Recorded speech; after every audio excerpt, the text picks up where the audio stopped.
Rainy season అంటే infections వచ్చే time. So పిల్లలు చాలా జాగ్రత్తగా ఉండాలి. మన పిల్లల్లో ఇమ్యూనిటీ పెంచాలి అంటే ఒక 5 సైన్స్ బేస్డ్ టిప్స్ మీకు చెప్తాను. 70% ఆఫ్ ఇమ్యూనిటీ మన గట్ నుంచే వస్తుంది.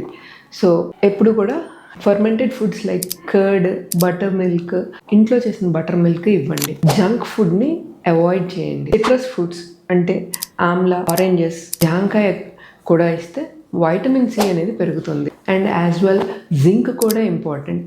దానికి pumpkin seeds and soaked almonds and cashews ఇవ్వచ్చు. నైట్ స్లీప్ కూడా ఇమ్యూనిటీని బూస్ట్ చేస్తూ ఉంటుంది.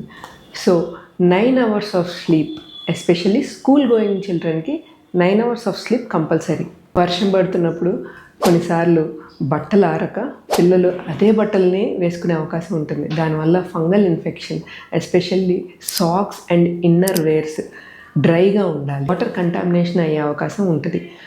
దానికోసం ఆర్ఓ వాటర్ కానీ బాయిల్డ్ వాటర్ కానీ తాగండి. లేదంటే కంటామినేటెడ్ వాటర్ వల్ల టైఫాయిడ్ వచ్చే అవకాశం ఉంటుంది. నేను డాక్టర్ అనురూప, మీ friendly paediatrician at Ankura hospital, Vijayawada.